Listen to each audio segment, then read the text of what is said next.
시편 간구에 응답하시며 구원해 주신 여호와께 찬양드리는 내용인데, 다윗이 아비멜렉 앞에서 미친 채 하다가 쫓겨나서 지은 시입니다.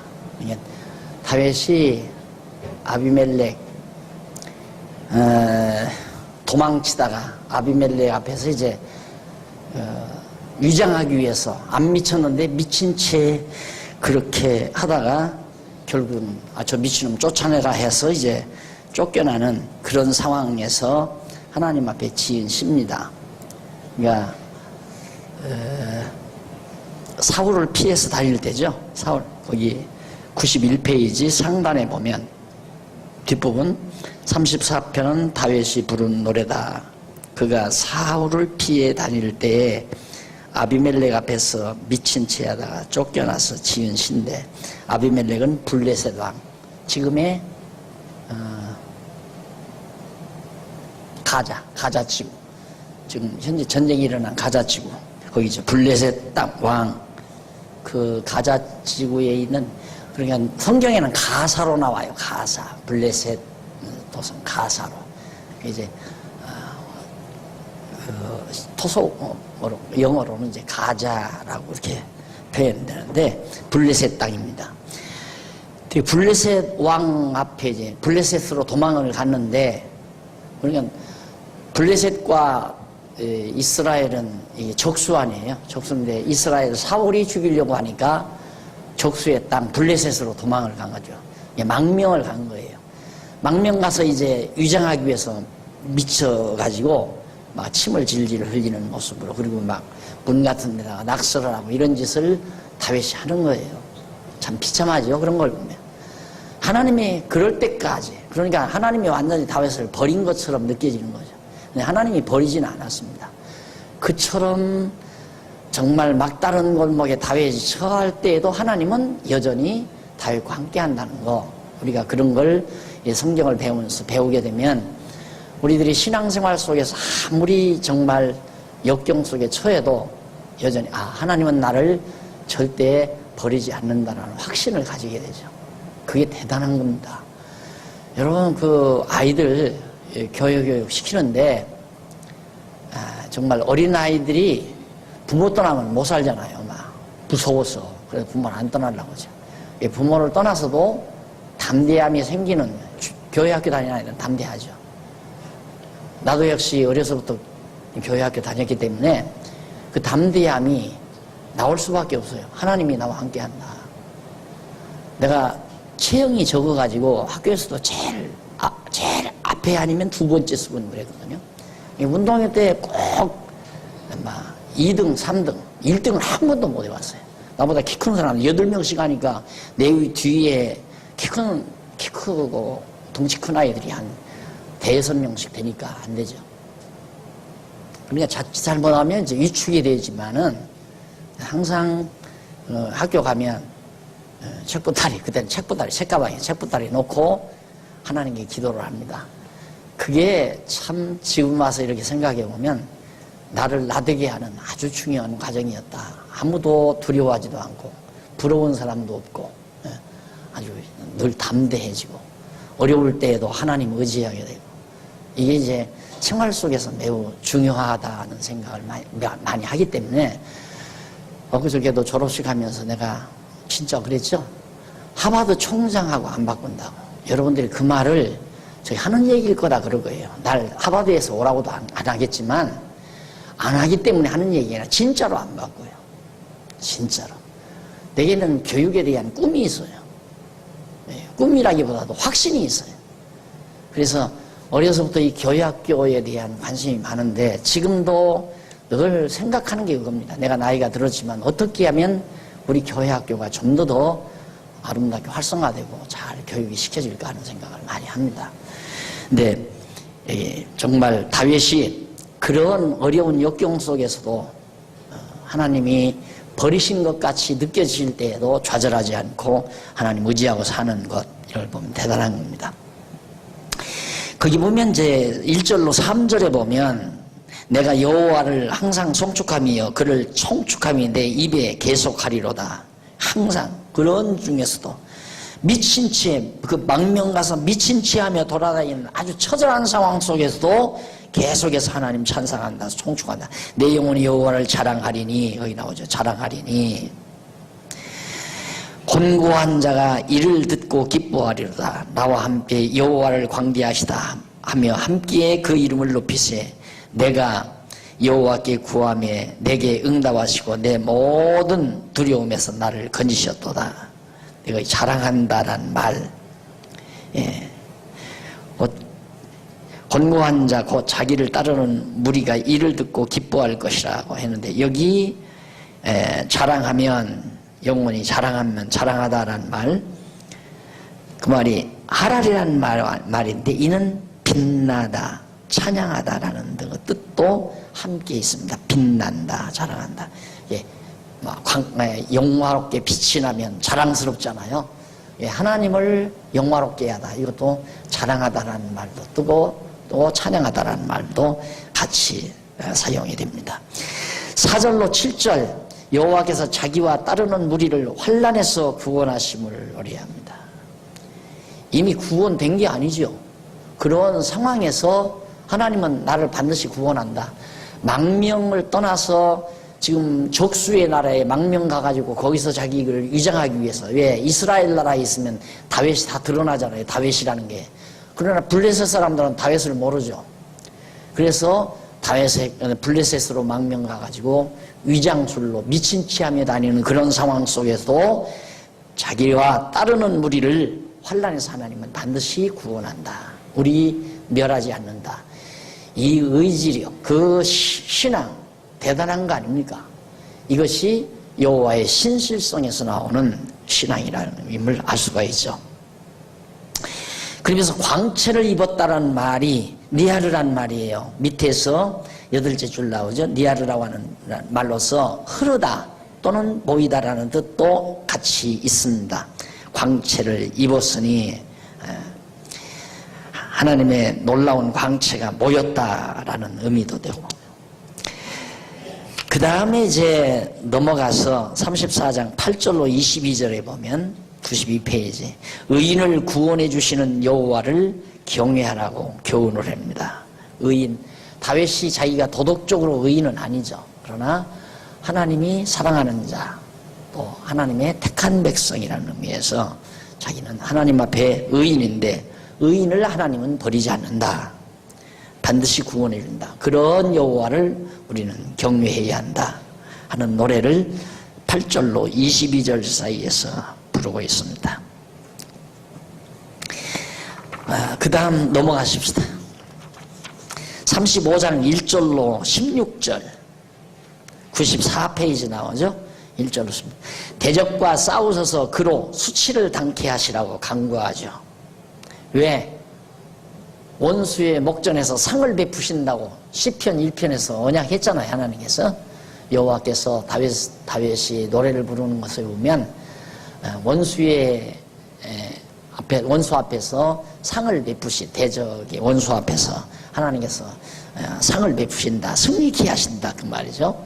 그러니까 그 언약대로 대적과 하나님께서 싸우십시오. 나는 싸울 능력이 없으니까 하나님이 대적과 싸워서 그들을 다 수치당하게 해주시고 자기를 구원해달라는 그런 기도를 다윗이 드립니다.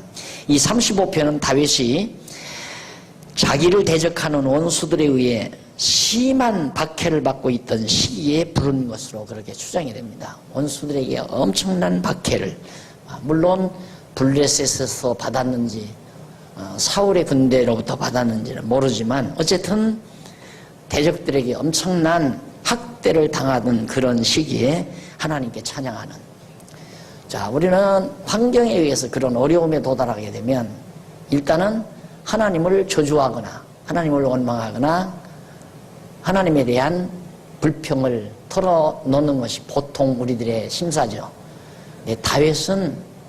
다윗은 그런 어려운 중에 하나님을 찬양하고 하나님께 의지하고 하나님께 간구하고 하나님의 이 언약을 잊지 않고 붙드는 거예요. 지키는 거예요. 하나님의 약속을, 언약을 딱 간직하고 있으니까 언약대로 해달라는 기도도 드리고 이렇게 자기를 구원해 준다고 언약하신 그 언약을 생각하면서 찬양도 하고, 그래서 언약을 잃어버리지 말라는 건 매우 중요합니다.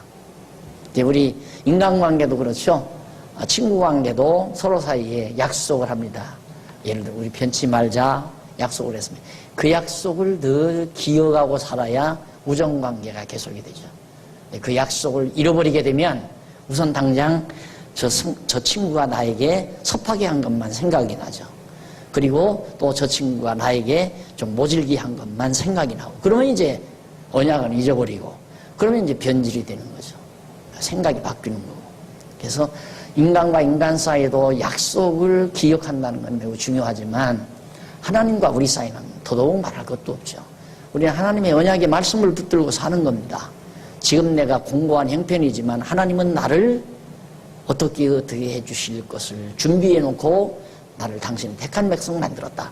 요 하나만이라도 꼭 붙들고 있으면 아무리 어려운 지경에 빠져도 절망하지 않는다 이거죠. 소망이 생기고, 그리고 하나님께 피하게 되고, 하나님을 자랑하게 되고, 하나님을 찬양하게 되고, 또 하나님께 기도하게 되고. 그런 내용들이 35장 1절로부터 16절까지 나와 있어요. 그 다음 17절로 28절에 보면 97페이지 원수 실패에 대한 간구와 찬송에 대한 서원을 노래하죠. 반드시 하나님께서 대적과 싸우시기 때문에 원수들은 실패한다. 그걸 믿어요. 나를 대적하는 자들이 반드시 실패한다.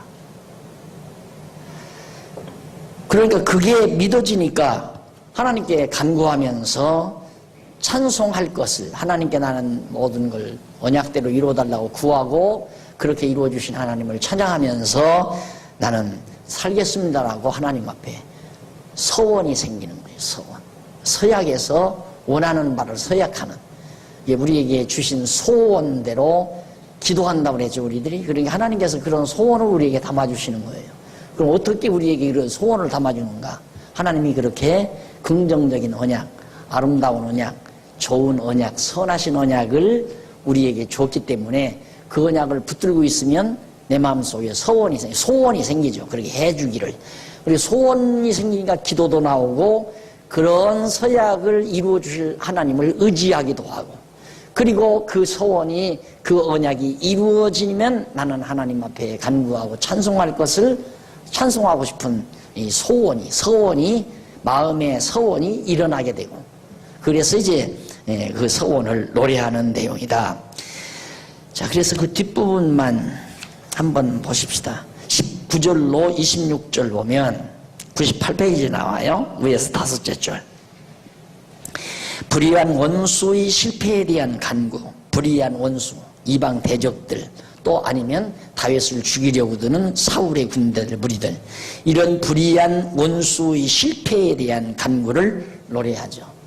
다 실패했잖아요. 블레셋도 실패하고, 그 다음 사울의 군대들도 실패했죠. 다윗을 잡아 죽이려다가 결국에는 다윗에게 봉변만 당했잖아요. 반드시 하나님의 언약을 보면 사울이 실패하게 돼 있는 거예요. 지금 내가 지난번에도 지금 이스라엘 아무도 편드는 사람이 없습니다. 가자 지구에서 지금 전쟁이 일어났죠. 그런데 일반적으로는, 세계적으로는 지금 이스라엘이 왕따를 당해요. 왕따를 당하는데 왜? 전쟁만 해라. 왜 사람을 이렇게 많이 죽이느냐. 이스라엘 안 망해요. 나는 이스라엘 편들어서가 아니라 하나님께서 당신의 뜻대로 세계사를 이끌어가기 위하여 지금 저 전쟁은 하나님께 속한 거 아닙니까? 일으키게 한 거거든요. 보세요. 참 어떻게 그게 시기가 기가 막힌지.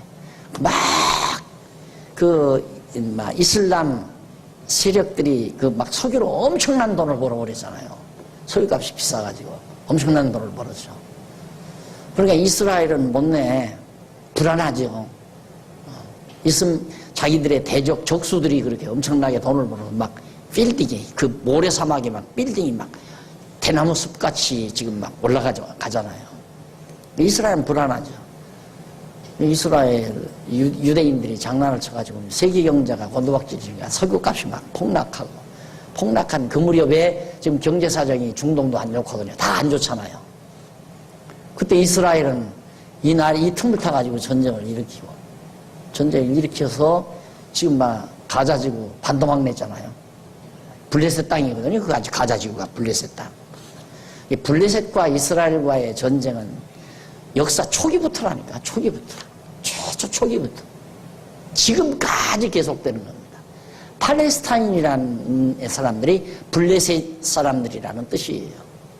그러니까 하나님께서 이스라엘 어쨌든 역사 종말에 마지막 이제 역사 종말에 우리 이방인의 시대가 끝나고 나면 유대인 시대가 오거든요. 유대인 시대를 하나님께서 열어가실 것을. 그래야 아브라함과 이삭과 야곱에게 언약하신 언약이 마지막 마무리되어지잖아요. 버렸다가 다시 흩어졌다가 다시 모여들게 하심으로. 그런 역사를 이루어가기 위해서는 유대인들 이스라엘을 망하잖아요. 그렇게 보아서 전쟁에 절대 이스라엘은 패하지 않는다 하는 말을 성경에 있으니까 하는 얘기지, 내가 무슨 이 세상 정치 다 정치학자들처럼 요런이가 이렇고 요런이가 이렇고 다 계산해서 함수관계를 다 계산해서 이렇다라고 말하는 게 아니죠. 경제학자들 보세요. 하나도 어디 맞나. 경제학자들이라는 게 별거 아닙니다. 어디에 돈이 어떻게 뭉쳐있고, 어느 돈이 어디에 투자되고, 어떻게 되니까, 어떻게 되면 어떻게 될 것이다. 이거거든요? 근데 그거 안 맞아요. 맞지를 않는 거란 말입니다. 그러나 하나님의 말씀은 틀림없이 맞죠. 이루어진다, 이 말이죠. 왜? 하나님께서 정하신 뜻대로 역사가 진행되어 가기 때문에. 유대인들이 망하면 하나님 계획은 다 어긋나 버리잖아요. 망하면. 지금 그런 쪽으로 이 세계 역사가 이끌어져 가는 거예요. 그러니까 새로 된 미국 대통령 오바마가 아무 말도 안 하고, 세계 여론은 이스라엘에게 부표를 던지는데, 미국 오바마는 유대인들 돈 아니면 미국 경제를 이끌어갈 수 없는 입장에서 공연히 여기서 말 한마디 잘못했다가 미국 경제 또 파탄나면 어떻게 해요? 그러니까 아무 말도 안 하고. 날카롭게 생겼잖아. 날카롭게 생겼는데도 아무 말도 안 하고 있어. 사람 맘대로 안 되는 거예요. 모든 만사 하나님 뜻대로 된다 하고 편안하게 사는 거지. 그렇게 인간들이 재간 쓴다고 해서 재간대로 이루어질 것 같으면 잔꾀로 살죠. 참새마냥 야가 빠져야 세상 살지. 그래서 옛말에 참새가 방아코에 치인다는 말도 경험하기 위해서 나오는 거예요. 아무리 야가도 필요 없어요. 하나님의 정하신 뜻 꽉. 여러분들이 지금 배우는 하나님의 약속의 말씀, 로고스의 말씀, 이거 붙들고 살려고 지금 공부하는 거 아니에요. 이거 붙들고 살려고. 이거 붙들고 안 살 바에 뭐로 공부해요? 이 바쁜 시간. 이때 가서 좀 있으면 그냥 스키나 타요. 얼마나 좋아요. 지금 날씨도 좋구만. 뭐로 여기서 공부를 해요? 붙들고 살기 위해서 공부하는 거 아니에요. 넘어가서 36장 1절로 12절 보십시다. 99페이지. 자긍하는 악인 앞에서 인자를 베풀어 주시라고 간구합니다. 자, 원수 앞에서 상을 베푸신다 그 말이나, 자긍하는 악인 앞에서, 이게 자긍하는 악인 원수를 말하는 대적들, 그 앞에서 하나님 나에게 인자를 베풀어 주십시오. 이게 보수해 주는 겁니다. 과거에 자기가 천대하고 멸시하고 구박했던 그런 사람이, 그런 사람 앞에서 자기가 처참하게 되진다는 것처럼 수몰이 없습니다. 자기 집에서 종살이 하던 사람 앞에 완전히 알거지가 돼가지고 나타났는데, 종살이 하던 사람은 아주 큰 회사에 기업인이 돼가지고 사장이 돼가지고 앉아있다. 그건 그냥 자결하지 못하는 막이라지. 그렇게 해달라고 말이에요. 지금 유대인들 보세요. 이스라엘 사람들. 독일이 씨를 말리려고, 독일인들이, 유대인들이 너무너무 머리가 좋으니까 당해낼 수가 없단 말입니다. 머리 좋은 건 다름없어. 다른 거 아니에요. 머리 더 좋아지는 방법은 일념으로 사는 거예요. 하나의 생각만 하고 살면 머리 좋아져요. 그럴 수밖에 없는 게, 일념 뭐가 하나 땡그랗게 굳게 딱 표준이 정해지면 이 표준에 의해서 모든 줄기가 정해져요. 이게 다 이렇게 이게 다 전부. 또 내가 이거 하지 말아야 하는데 또 한다. 이래야 여러분 공부 잘하니까 자꾸 가끔가다 하는 거예요. 유대인들이 오직 시오니즘만 해요. 그 사람들은. 역사 이래 지금까지 여호와 사상, 하나님 사상, 자기들만이 하나님의 택한 백성이라고 하는 일념이 있어요. 그들은. 그러니까 절대 머리가 흐트러지는 법이 없습니다. 그 사람들은. 그러니까 머리가 샤프하지 않을 수가 없죠. 두뇌가. 당연해서 세계인들이 당연할 수가 없는 거예요. 어떤 인종도. 그래서 독일 사람들이 그들을 완전히 잔멸을 시켜버리려고 했고, 러시아 사람들도 마찬가지고, 세계에서 버림받고, 정말 하나님께서 그렇게 아무리 머리 좋아도 하나님께서 흩어버리니까 완전히 나그네 생활을 했잖아요. 2000여 년 동안. 그런데 겨우 그 사막 땅, 비안방을 제대로 안 오는 그 사막 땅, 거기 찾아와가지고 갈릴리 호수 끌어다가 개발해서 겨우 이루어가지고 사는데 저 조그만한 땅덩어리. 우리 지난번 역사 유적지 탐사 가서 봤지만은 그 바로 사해바다 바로 이게 이제 이렇게 되면은 여기가 이제 사해바다고 갈릴리 호수예요. 그런데 이 사해바다 여기에 여기죠. 여기에 산맥이 이렇게 있어요. 산맥이. 사해바다 이쪽에 산맥이 있는데 산맥 이쪽에는 비가 안 와요. 그런데 산맥 이쪽에는 이슬이 내린대요. 비가 안 오고. 이슬이 내려서 이쪽에는 풀이 있어요. 나무가 자라고. 그리고 이제 물이 흔치 않으니까 갈릴리 호수에서 물을 끌어다가 이제 대가지고 하는데, 그렇게 해서 그들이 모여있는 그 형편없는 나라, 이제 겨우 1945년도면 우리나라 역사나 비슷해요. 독립 역사나 별 차이 없어요. 그런데 저들은 세계를 지배하잖아요, 지금. 실제로. 미국을 유대인들이 거머잡고 있으니까 세계 지배하는 거예요. 누가 그렇게 하겠어요? 하나님이 언약대로 이루어 가시는 거예요, 지금. 그러니까 우리가 언약의 말씀을 붙든다고 하는 것은 대단한 힘이죠. 이걸 붙들어야 우리들이 흔들림 없이 마음의 평안을 누리고 살 수 있죠. 머리가 흔들리면 마음이 흔들리고, 마음이 흔들리면 혼란이 오고, 그래서 이제 갈등과 여러 가지 근심 걱정이 쌓이게 되는 거고. 하나의 일념을 가져야 해요. 일념 딱. 일념은 하나님의 말씀 딱 붙들고 사는 거죠. 하나님 하나 딱 붙들고. 천하 없어도 흔들리지 말고. 사람이란 반드시 기준이 있어야 돼요. 사고의 기준, 생각의 기준이. 그러면 흔들리지 않아요. 근데 기준이 형편 따라, 여건 따라, 상황 따라 자꾸 바뀌게 되면 이제 정신이 혼란스러워지죠. 이 사람 말 들으면 그 말 같고, 이 사람 이런 거 같고, 이 사람 말 들으면 이런 거 같고, 여기 가면 이래야 할 것 같고, 저기 가면 저래야 할 것 같고, 사람 미치는 거지. 그러면 이게 막 흔들어가요. 막 요지부동이 돼가지고 나중에는 두뇌 세포들이, 두뇌 신경들이 혼선을 빚을 거 아닙니까? 그러니까 자꾸만 두뇌 세포들이 죽어가는 거죠. 제대로 공급을 못 받으니까.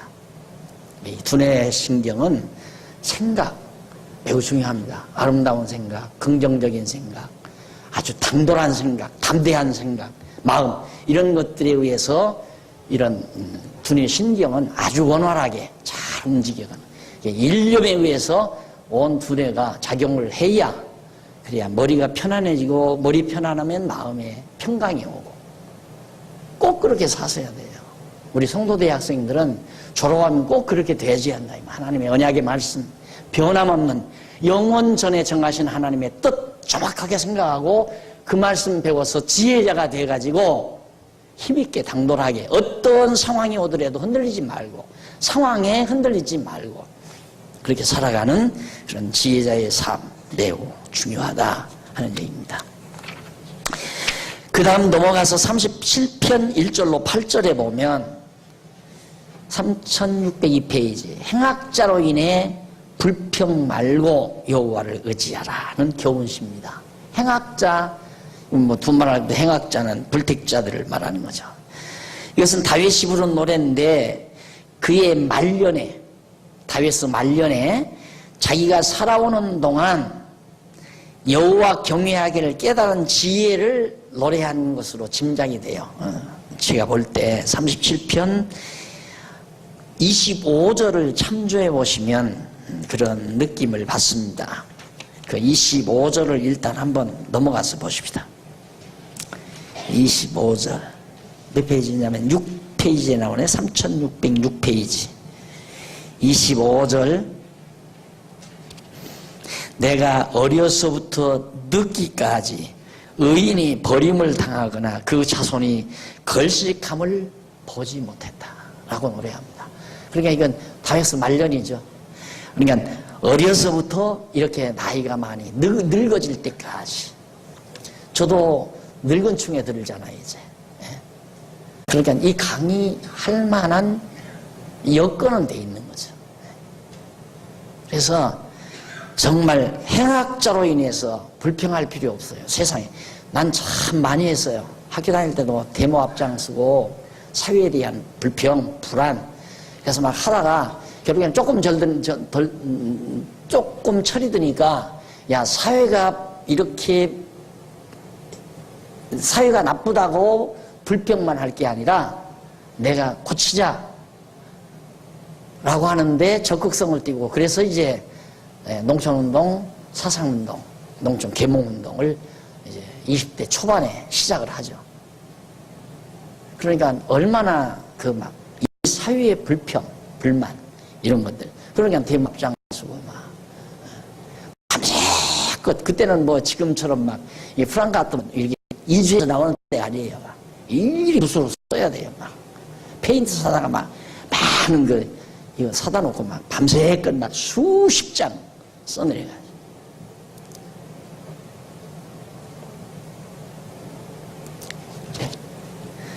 지금은 누가 뭐 수천억 대 해먹었다고 해도 당연히 세상이니까 그런 거. 또 그걸 위해서 사는 사람들이고 그렇게 하려니까 높이 되려고 애를 쓰지. 그런 이득도 없는데 뭐 하겠다고 높은 자리에 앉아서 욕먹고 비난 듣고 뭐 하려고 그러겠어요.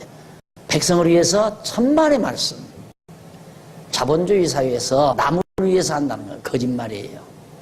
남을 위해서 하는 바보 천치고. 여러분 보통 좀 뭐예요? 쟤는 참 착하다. 그 말은 병신이라 소리예요. 옛날 나 어렸을 때만도 아무개 놈 참 착해 그러면 우쭐했죠. 지금은 참 쟤 착해 그러면 풀떼중 마냥 형편없이 그냥 병신 가까운 사람 그렇게 취급하잖아요.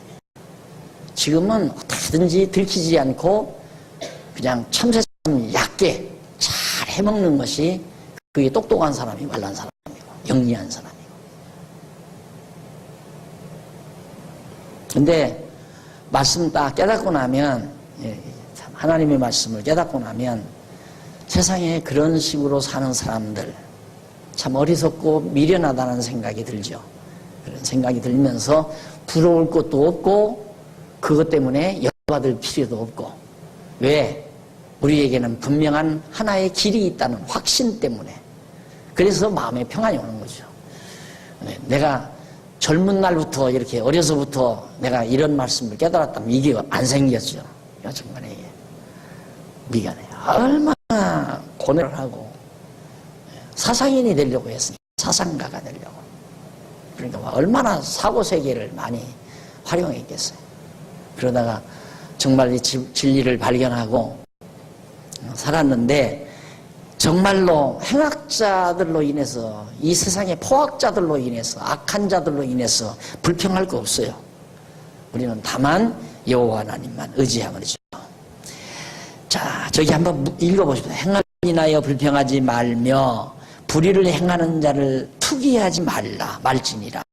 불의를 행해서 막 사람 수백 명 막 탱크로 하나 죽이고 수천억 글쎄 지금 뭐 질그릇 딴지다가 싸서 땅속에다 묻어놓고 선지 그놈의 돈은 아무리 찾아도 못 찾는데 어디다 담으라는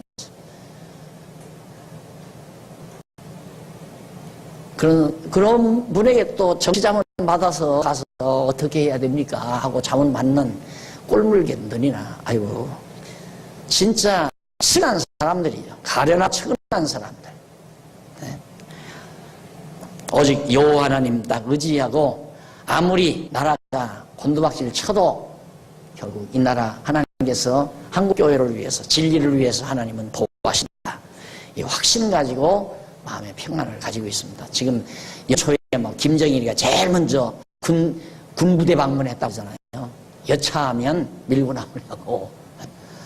네, 밀고 나올 수도 없고 또 안 밀 수도 없고 지금 진퇴양난이죠.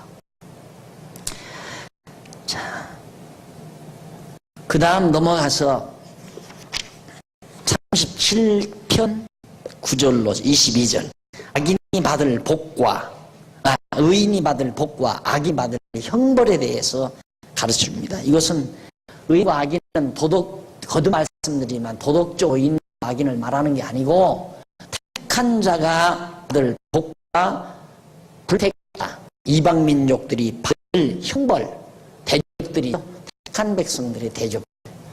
그러니까 유대인들은 아직 하나님이 그렇게 남겨놓으신 것은 다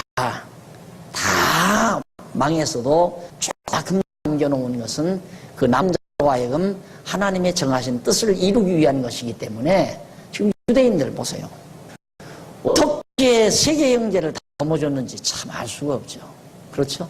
그 망명객 그냥 돌아다니면서 땅도 없이 나라도 없이 그동안 2000년 동안 방황하면서 살았는데 이제 독립된 지 기껏해야 한 70년 가까이 되는데 60년 넘었는데 그동안에 도대체 뭘 했기에 저렇게 엄청난 돈을 저들은 거머잡아서 돈으로 세계를 좌지우지. 지금요 총칼 들고 전쟁하는 게 아니에요. 원래 전쟁이라는 건 목적이 어디 있냐면 탈취에 있어요. 노량물 탈취하는 거. 이렇게 살다가 이제 막 돈이 모자라잖아요.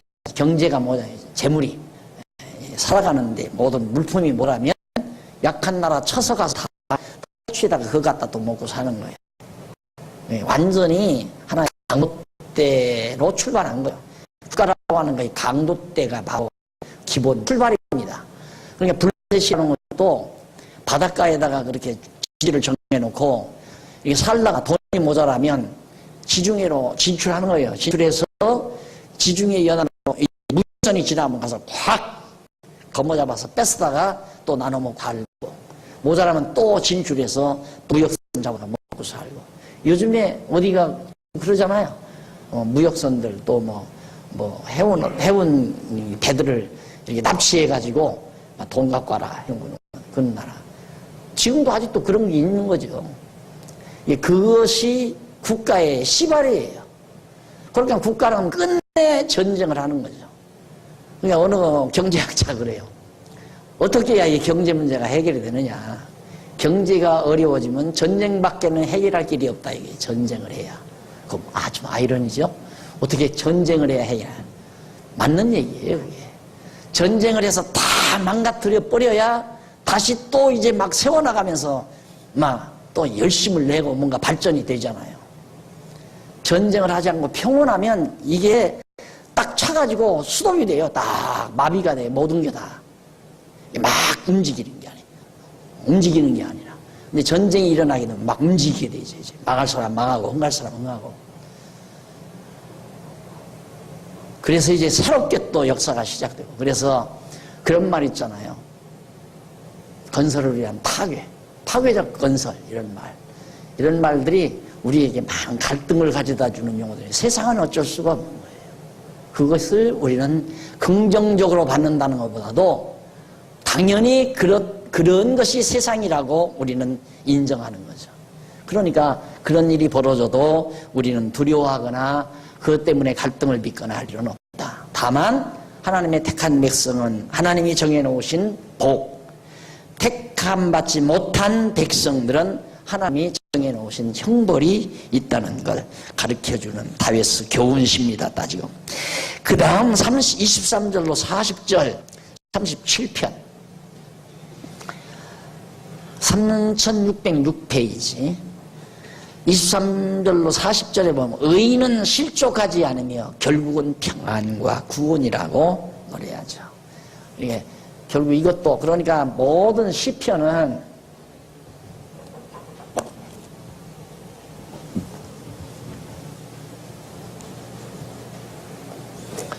처음에 시편 강의할 때 그랬잖아요. 1편에서부터 2편 여기까지가 언약시라고 그랬어요. 언약시. 그리고 이제 3편에서부터 89편 여기까지가 3편에서 89편까지가 간구시, 언약 성취 간구시. 그리고 여기서 90편에서부터 150편 여기까지가 찬양시.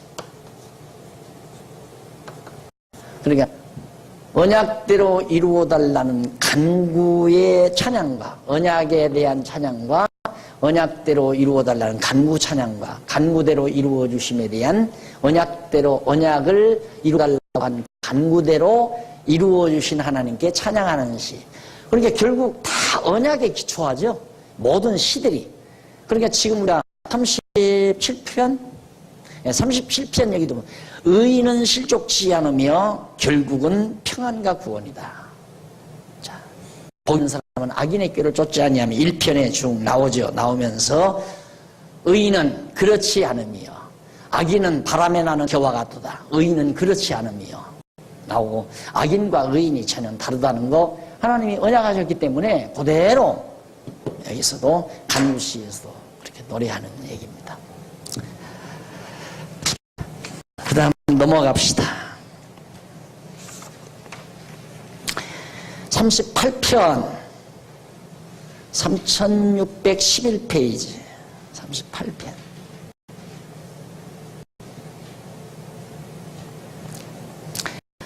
그래서 41편까지 38편에 41편까지 징계할 때의 기원시. 지난번에는 지금까지는 버리실 때의 기원, 버리신 것 같이 느껴질 때의 기원시. 여기는 징계할 때 하나님께서 징계하실 때의 기원시예요. 하나님이 택한 백성들을 징계하니까요. 징계는 사랑의 채찍이라고 그랬어요. 징벌, 형벌은 죄에 대한 대가, 죄에 대한 형벌로 주는 것이고요. 징계는 우리가 잘못했을 때 깨닫게 하는 사랑의 채찍이다.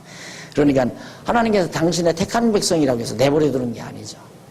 사랑의 채찍을 들은 것이다. 그러니까 사랑이 전제된 것은 징계고 진노가 전제된 것은 형벌이고 이렇게 생각하면 돼요. 하나님의 진노가 전제된 것은 형벌이에요. 죄에 대한 형벌. 불택자들에게 주는 거죠. 하나님의 택한 백성들에게는 사랑이 전제되어 있어요. 사랑하는 백성이기 때문에 사랑의 채찍을 가하시는 겁니다. 깨닫게 하기 위해서 깨닫는 거예요. 그리고 징계는 깨닫게 하기 위한 거고 형벌은 그 죄에 대한 대가를 지불하기 위한 것이고 전혀 다르죠. 징계와 형벌은. 그래서 38장 1절로 14절까지 보면 12페이지 다윗이 여호와께 징계받을 때 고통스러움을 하소연합니다. 다윗도 징계받을 만하죠. 징계를 받을 만하죠.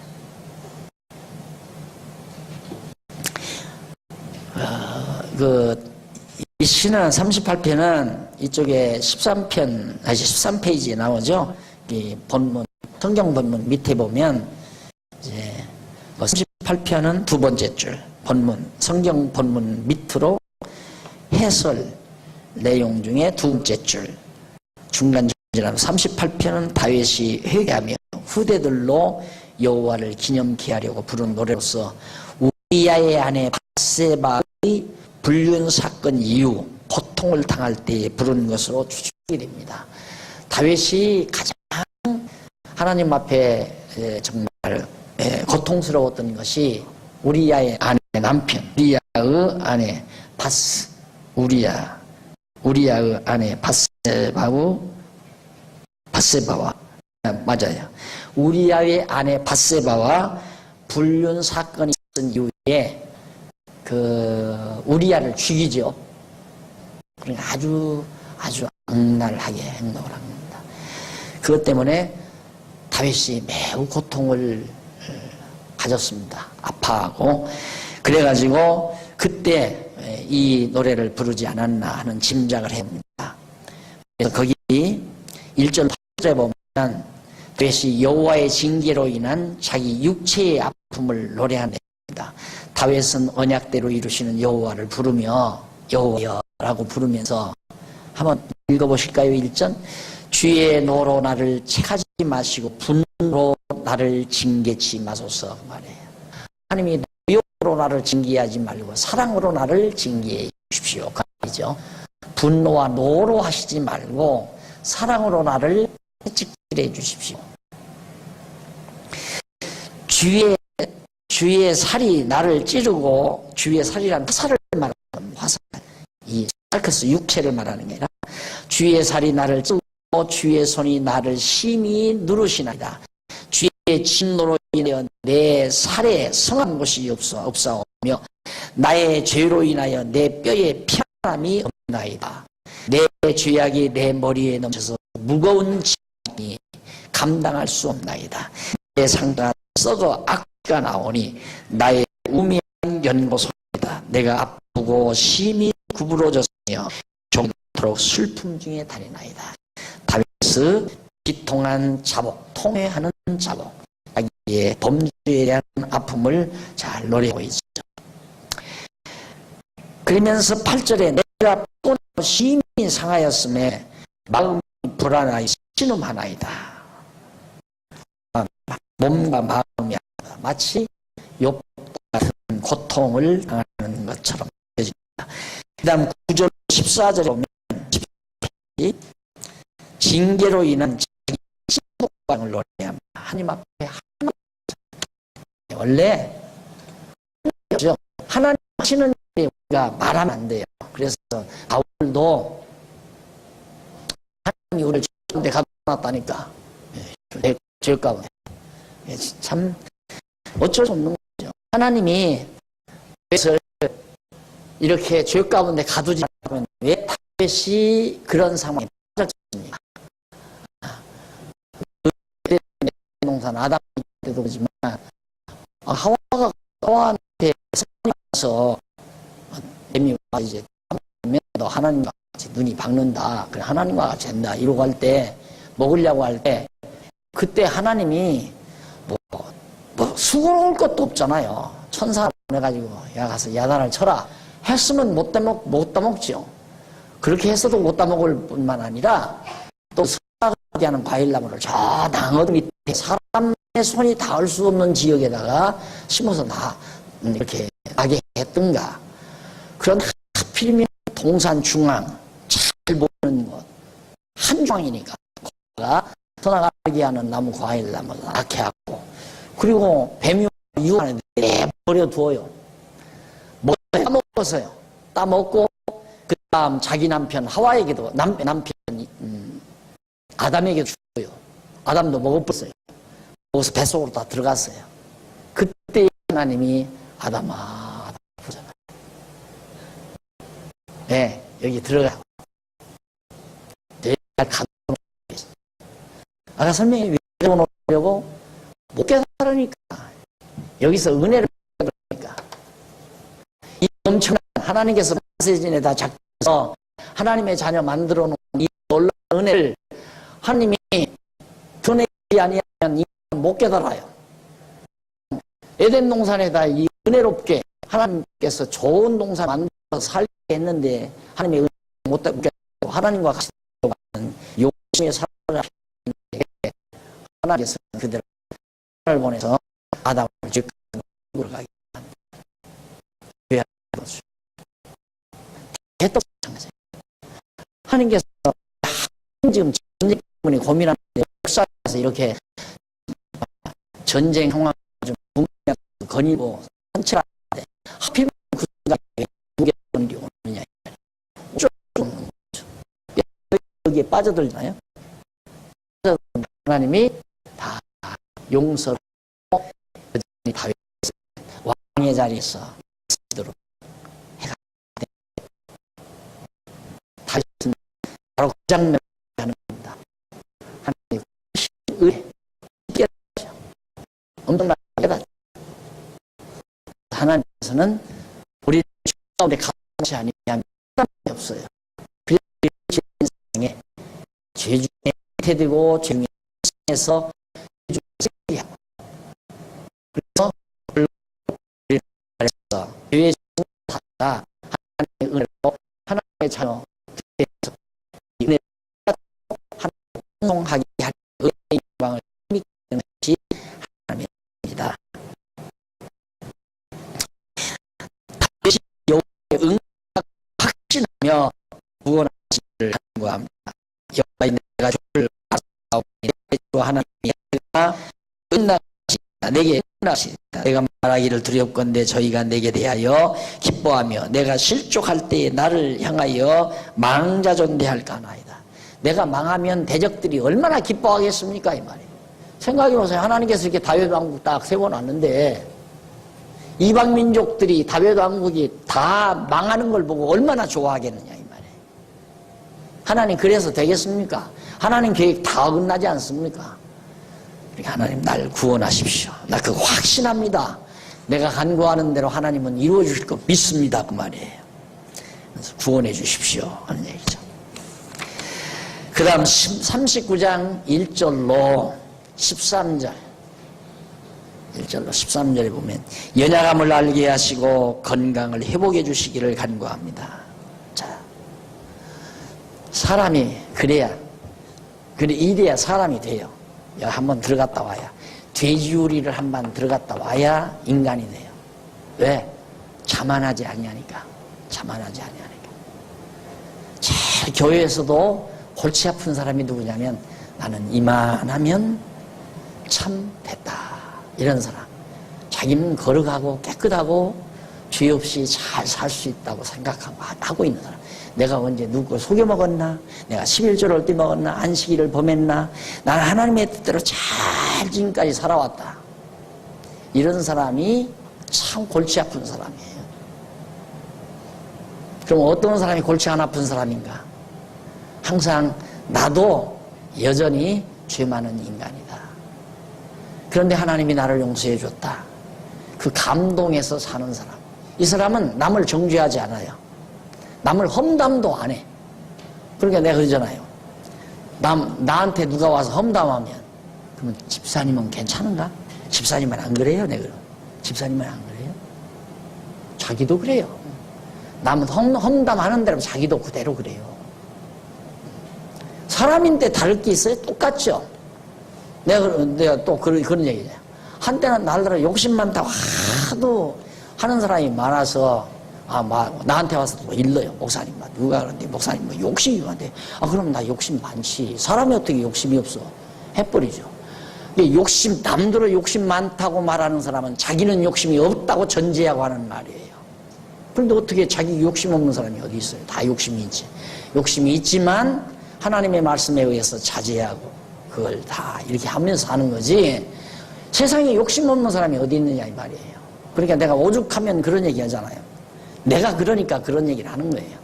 만약에 이 다음 호금하우스 지혜원에 멤버십을 모집할 때 수박을 잘라놓고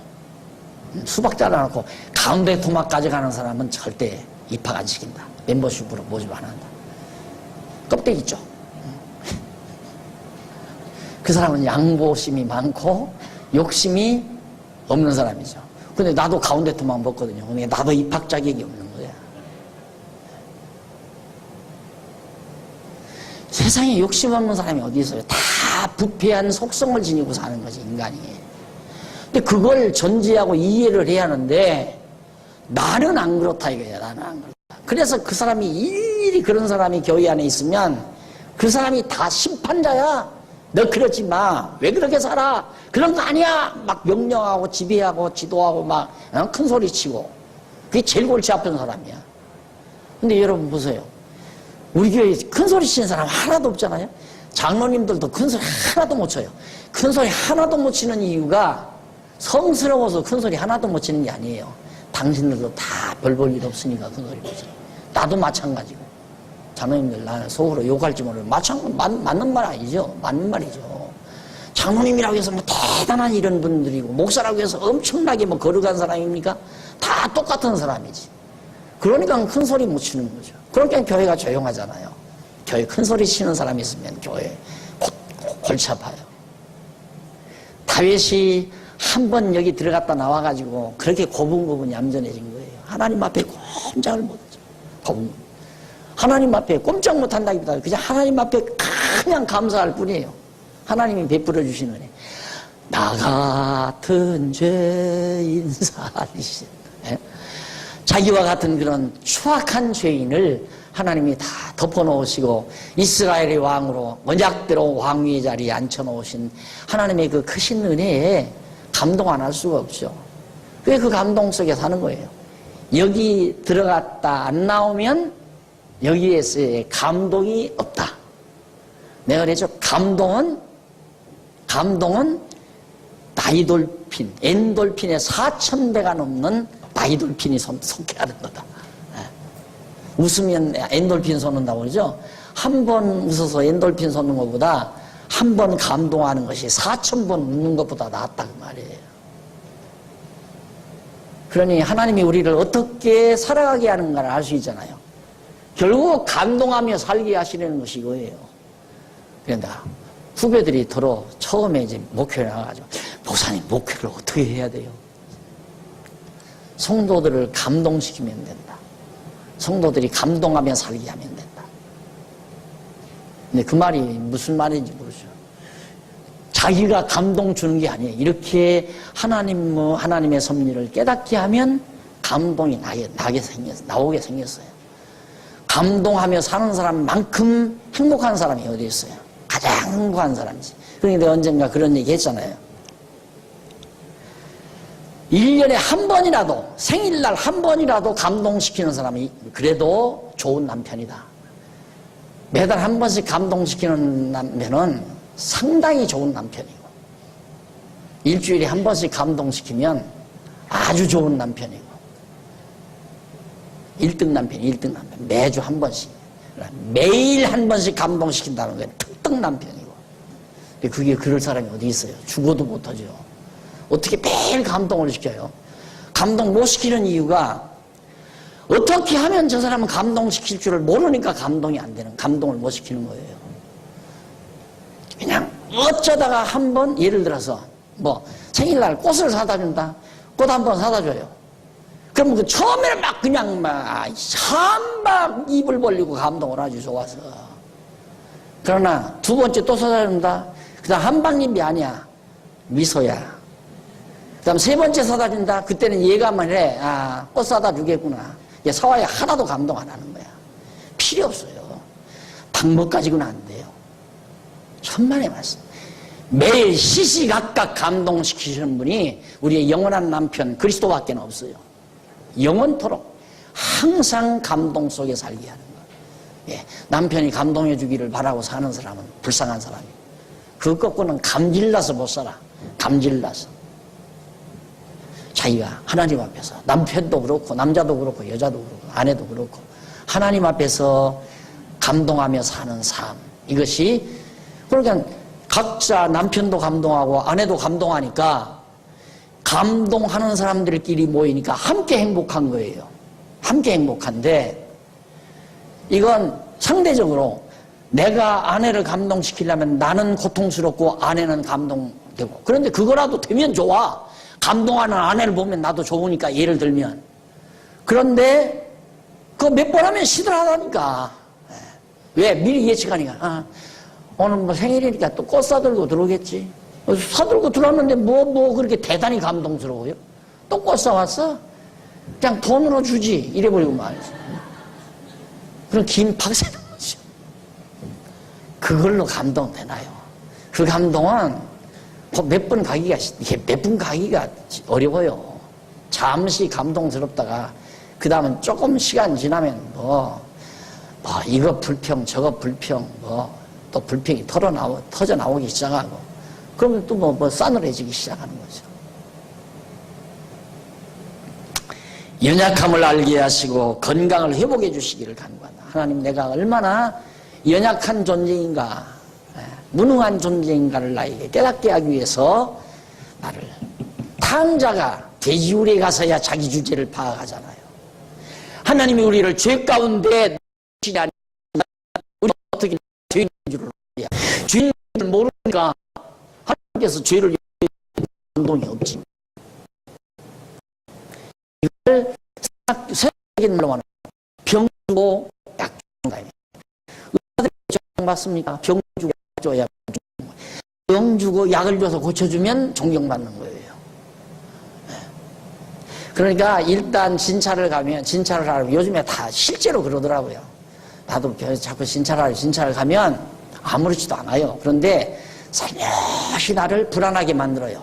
아이고 여기 허파에 뭐 점 하나가 있는데 어떻게 보면 별것 아닌 것 같기도 하고 어떻게 보면 여기에 문제가 있는 것 같기도 하고 그냥 그게 차는데 그냥 좀 깨려지 않으면 할 수 있으면 뭘 찍어요. 이마트 하면요 날짜 제때까지 영 불안하라. 내가 백목을 자꾸만 쓰니까 백목가루가 들어가서 허파에 이 점이 이 실제로 있었던 얘기예요. 할 수 없이 20만 원 또 날렸잖아. 가서 찍고. 그러니까 병 주고 그 다음에는 건강하십니다. 별거 아닙니다. 네. 시간 다 됐네요. 시간 우리 이쪽에